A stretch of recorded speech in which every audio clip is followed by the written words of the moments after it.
मेरे काम के लिए तू पूरा जीवन जिया, मेरे लिए तूने बड़ा त्याग किया। तू तो मेरे हृदय की धमनियों की तरह, भगवान की आंख में आंसू थे। थोड़ी सी जिंदगी, हाल ही बूढ़े हो गए, पता नहीं लगा किससे लड़ना, किससे झगड़ना, किसकी बेईमानी करनी। परमात्मा ने जो दिया है उसी पर संतुष्ट रहिए। बेटा दिया है तो संतुष्ट, बिटियां दी है तो संतुष्ट। जिनको बेटा ही है बेटी नहीं है वो भी दुखी है, जिनको बेटी है बेटा नहीं है वो भी दुखी है। मैंने बहुत बेटे वालों को देखा। आप ये न सोचिए कि बेटे वालों की ही तरक्की, उन्हीं की उन्नति होगी। पितामह भीष्म ने कहा कि मुझे किसी के द्वारा मुक्ति नहीं चाहिए, हम अपनी मुक्ति अपने सत्कर्मों के द्वारा करने को जाएंगे। गंगा जी ने जल पिलाया और भगवान कृष्ण मृत्यु के समय पर आगे खड़े आंखों के सामने। जीवन, आप बच्चों के भरोसे अपनी मुक्ति चाहते हैं तो ऐसी सस्ती मुक्ति नहीं चाहिए। अपनी मुक्ति का कपाट अपने हाथों से खोलना है, सब कुछ अपने हाथों से करके जाओ। अब जो जीवन है बहुत जल्दी ये बूढ़ा हो जाएगा, तो मैं बोल रहा था एक डायरी तैयार करो और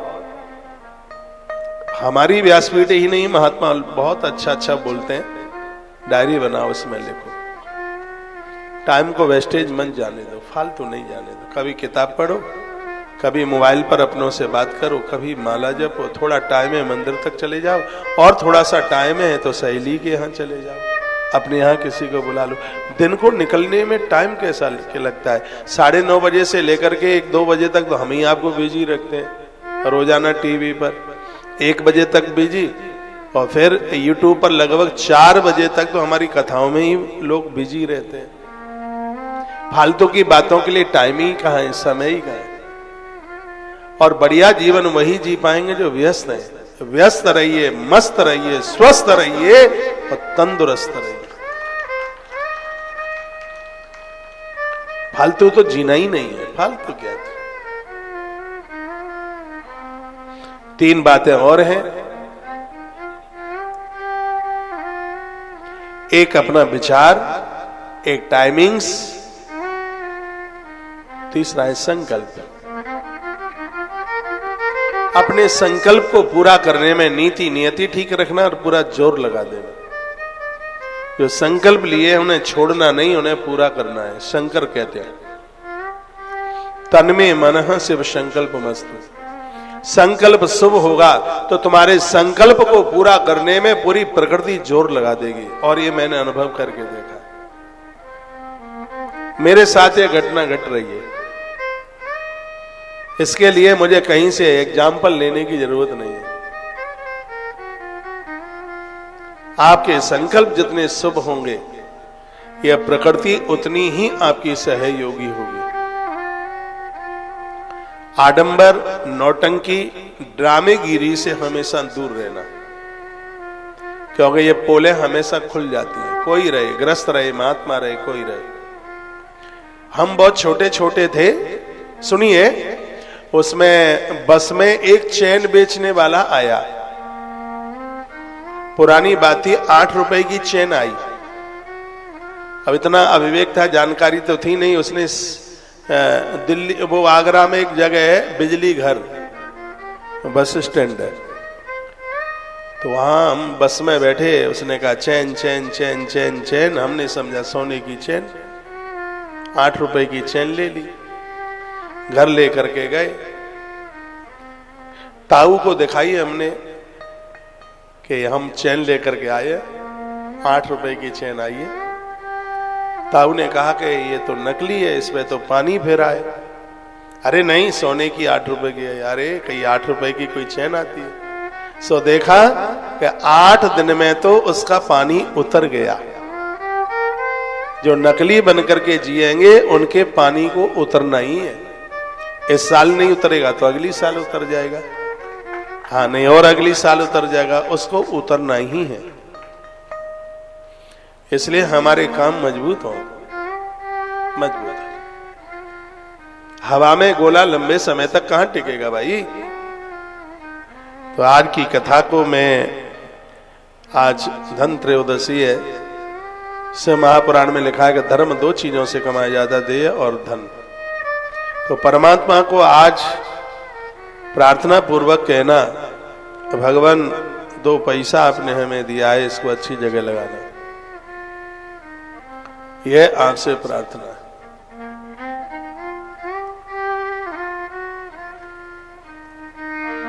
भाग्यशाली है, धन अच्छी जगह लग जाए, बढ़िया जगह लग जाए।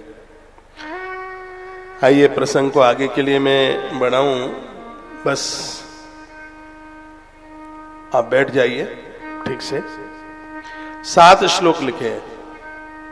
7 श्लोक ऐसे ही हैं जैसे आप भगवान के लिए कोई बात लिखते हैं। 7 श्लोक मेरे बड़े फेवरेट हैं और मैंने तो इसके ऊपर पूरी 7 दिन की कथा करी है। श्रद्धा गुणान भुवन सुंदर सन्नतां ते निर्विश कर्ण विवरई हरतोंगतापम।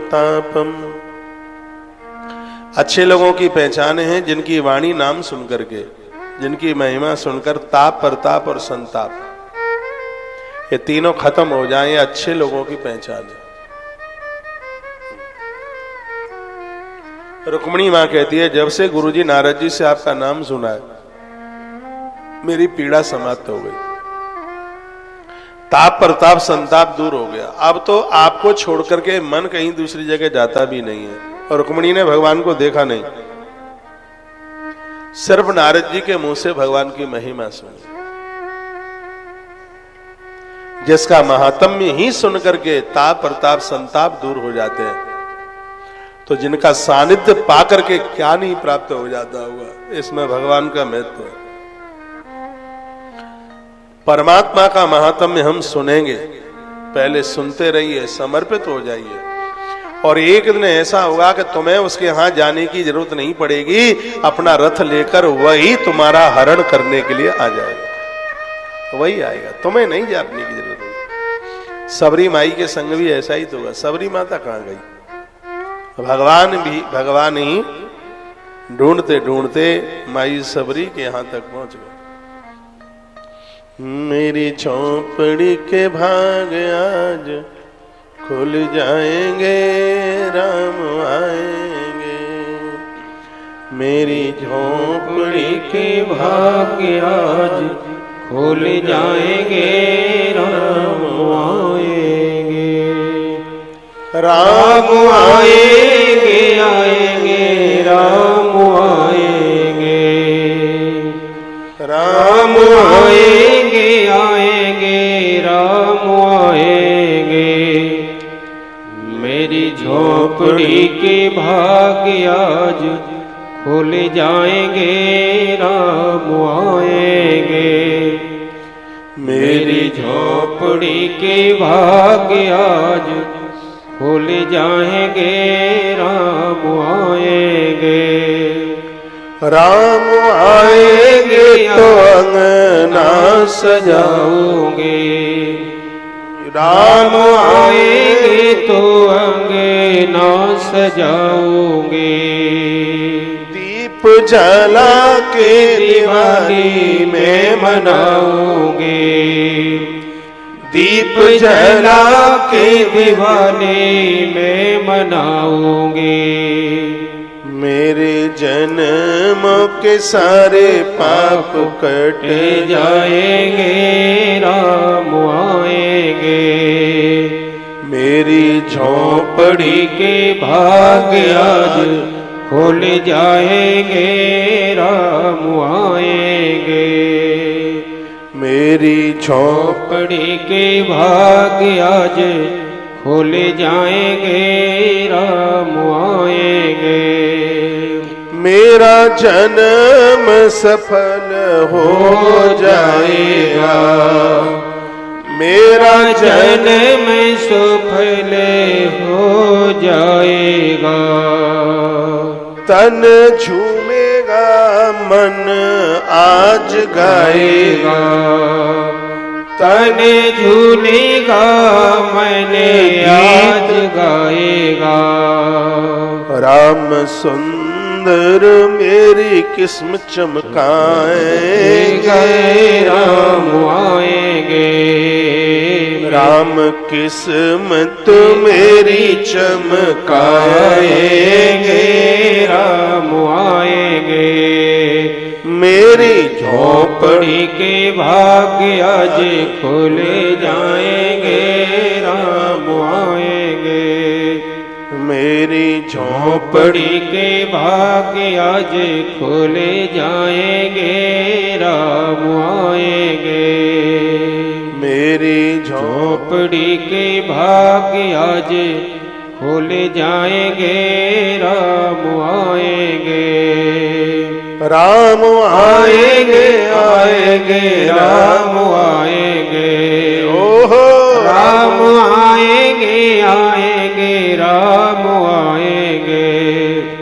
मेरी झोपड़ी के भाग्य आज खोले जाएंगे, राम आएंगे। बोलिए बांके बिहारी लाल की जय। रुक्मिणी मैया भगवान के यहाँ नहीं गई, सबरी भी भगवान के यहाँ नहीं गई, परमात्मा को खुद जाना पड़ा। सीधी सी बात है, जिसकी महिमा गाकर उसके ऊपर हम अपना विश्वास जमा लें, वह ईश्वर स्वयं हमें स्वीकार करने के लिए चल के आता है।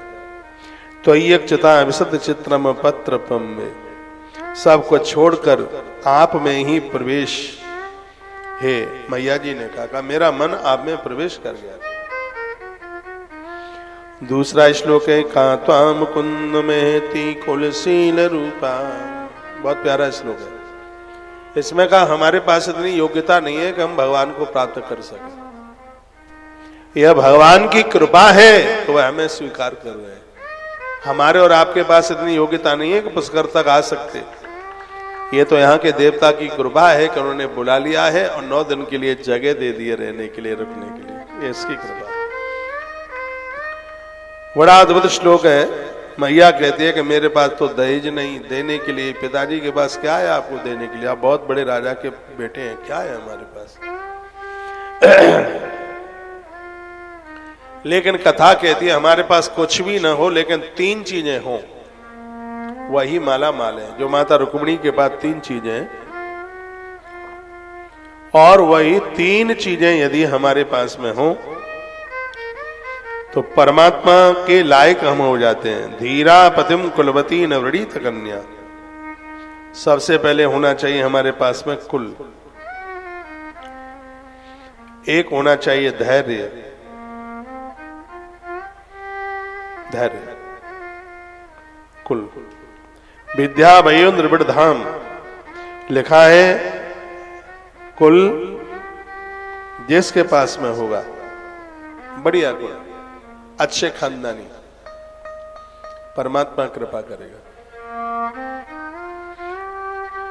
हमारे पास में धैर्य हो, समर्पण हो, देने की भावना हो, त्यागने की भावना हो, ये सब माता रुक्मिणी के अंदर थी। दुनिया में तो बहुत स्त्रियां थी लेकिन भगवान ने रुक्मिणी को स्वीकार किया। रुक्मिणी वह नारी है जिसकी गुणवत्ता का वर्णन ग्रंथ में किया गया। रुक्मिणी के लिए बड़े अच्छे अच्छे शब्द लिखे हैं। माता पिता ने जो भी जेब खर्च के लिए पैसा दिया, गौ सदनों में, संत सदन में माने लगाया। मैया ने पोखरे खुदवाए, पोखर पेड़ लगवाए। ये सब काम पुरुषों के लिए ही नहीं है, बेटियों के लिए भी ये करे। तन्मे भवान खलवत व्रतरंग जाय पदरंग जाया मातार प्रदर्श भवतो द्रव्यो विदयी। कहती है मैंने आपको पदरू में वर्ण कर लिया, मैं आपको आत्मसमर्पण कर चुकी हूं। हे अंतर्यामी, मेरे हृदय की बात आपसे छिपी नहीं है। आप यहां पधार कर मुझे अपनी पत्नी के रूप में स्वीकार करें। अपनी तरफ से मैंने आपको चाहा नहीं, गुरुजी ने आपकी महिमा बताई है। ये बात और कह दी।